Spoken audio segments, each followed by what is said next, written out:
جناب علامہ محمد امین شہیدی صاحب سے کہ وہ عشرہ محرم کی پہلی مجلس اعزاز سے خطاب فرمائیں۔ نعرہ تکبیر، نعرہ رسالت، نعرہ حیدری، نعرہ حیدری، حسینیت، یزیدیت، بر محمد وآل محمد صلوات۔ تمام مومنین کرام سے التماس ہے کہ آگے آگے آ جائیں، تشریف لے آئیں۔ یہاں پر کافی ساری جگہ موجود ہے تاکہ بعد میں آنے والے مومنین آسانی سے مجلس اعزاز سماعت فرما سکیں۔ بر محمد وآل محمد صلوات۔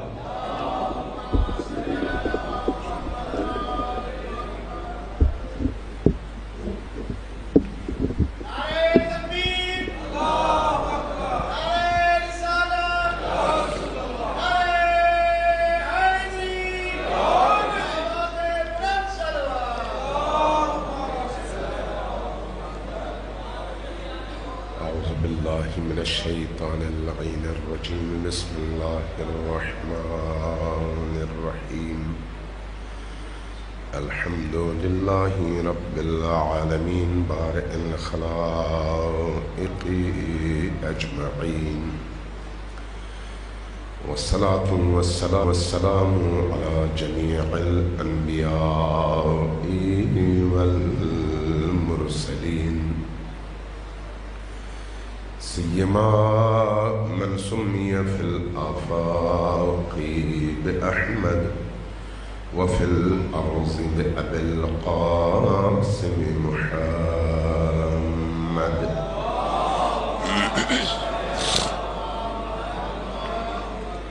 والصلاة والسلام على أولاده الطيبين الطاهرين المعصومين الميامين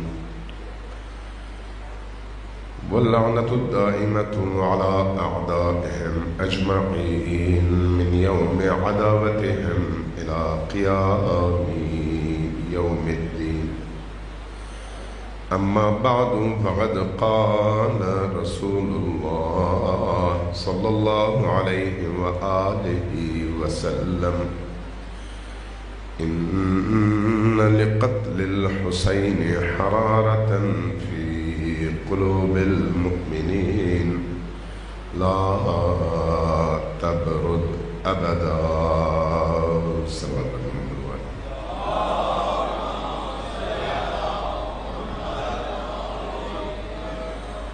اللہ تبارک و تعالیٰ آپ کی اس عزاداری کو اپنی بارگاہ میں شرف قبولیت عطا فرمائے اور ہم سب کو حسین ابن علی کی راہ پر چلنے اور اسی راہ پر اپنی زندگی نچھاور کرنے کی توفیق اور سعادت نصیب فرمائے. عزیزان محترم، مجھ سے کہا گیا کہ میں فاتحے کے لیے آپ سب سے درخواست کروں.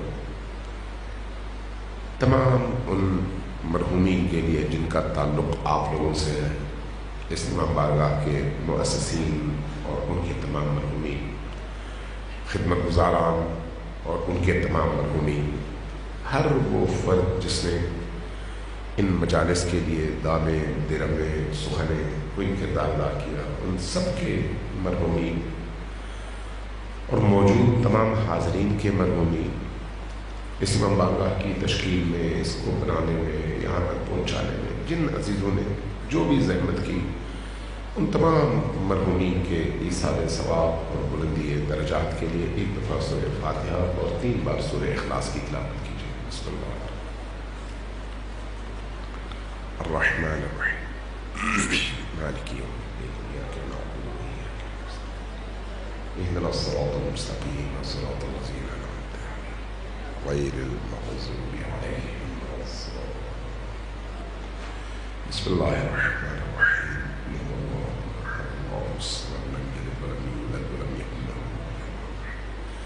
بسم اللہ الرحمن الرحیم اللہ الصمد لم یلد ولم یولد ولم یکن له کفوا احد. بسم اللہ الرحمن قل هو اللہ احد اللہ الصمد لم یلد ولم یولد ولم یکن له کفوا احد. اللهم اغفر لهم وارحمهم واحشرهم مع محمد وآله الطاهرين واسكنهم في فسيحة جنتك برحمتك يا ارحم الراحمين. صلى الله عليه وسلم.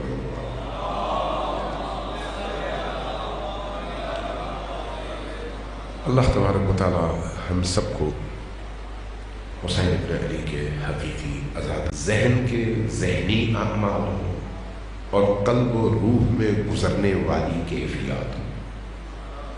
یہ ساری کی ساری چیزیں ریکارڈ ہو رہی ہیں. کوئی چیز ان میں ایسی نہیں ہے جو اللہ کی نظروں سے اوجھل ہو.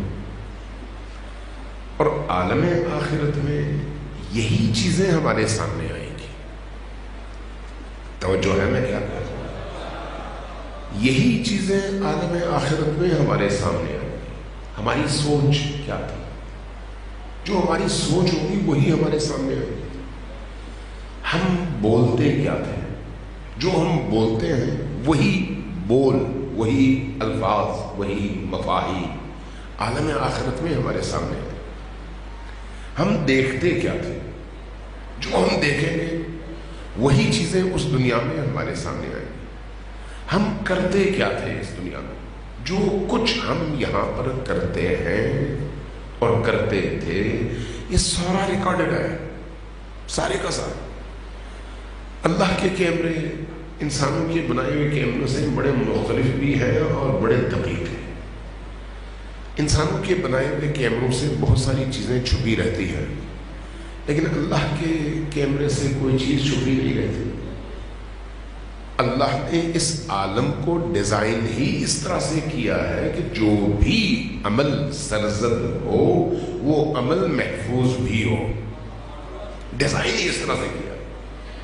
اس لیے قرآن کریم نے بڑے مزے سے یہ جملہ ہمیں سمجھانے کی کوشش کی. یوم تجد کل نفس ما عملت من خیر محضرا. ایک دن آئے گا بہت قریب میں ہے وہ دن جب ہر نفس، کل نفس، ہر نفس یعنی ہر جان، ہر صاحب زندگی، ہر شخص تجد اپنے سامنے موجود پائے گا. اپنے سامنے کیا موجود پائے گا؟ کل نفس تجد ما عملت محضرا. محضرا یعنی حاضر پائے گا، حضور سے حاضر پائے گا. ما عملت جو کچھ اس نے عمل کیا. یعنی اگر میں نے یوں ہاتھ ہلایا ہے تو میرا یہ ہاتھ ہلانا میرے سامنے آئے گا اور مجھ سے پوچھا جائے گا کہ تم نے یہ ہاتھ ہلایا کیوں تھا. میں بولوں گا تو یہ ریکارڈڈ ہے، یہی میرے سامنے آئے گا اور مجھ سے پوچھا جائے گا یہ جملہ تم نے بولا تھا کیوں بولا تھا. جو میں نے دیکھا خود تلاش کر کے، چاہے موبائل میں، لیپ ٹاپ میں، کسی اور چیز میں، یا سینما گھر میں، یا کسی اور جگہ، جو بھی میں نے ان آنکھوں سے خود جا کر تلاش کر کے دیکھا وہ ریکارڈڈ ہے، وہ ہمارے سامنے آئے گا. ہم سے پوچھا جائے گا یہ چیزیں دیکھنے والی تو نہیں تھی، تم نے کیوں دیکھی؟ جو میں نے کسی کے بارے میں اپنے اندر احساس، جذبات اور مختلف قسم کے خیالات کو پالا، جس کے نتیجے میں میرے احساسات بنے، پھر اس کا میں نے اظہار کیا، لوگوں کے سامنے کیا، گھروں میں کیا، بچوں میں کیا، دوستوں میں کیا، گروپوں میں کیا. یہ ساری کی ساری چیزیں زندہ ہیں، مردہ کوئی نہیں ہے. کوئی چیز مردہ نہیں ہے. یہ ساری کی ساری چیزیں حی ہیں، حی، زندہ. یوم تجد کل نفس ما عملت من خیر محضرا وما عملت من سوء تود لو ان بینها وبینه امدا بعیدا. جب یہ ساری چیزیں انسان کے سامنے ہوں گی تو انسان سے اس وقت اس کی حالت دیدنی ہوگی.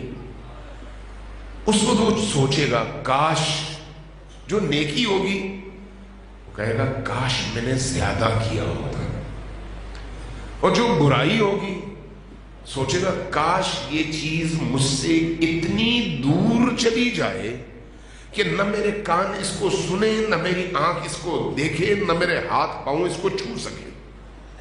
قرآن یہ کہتا ہے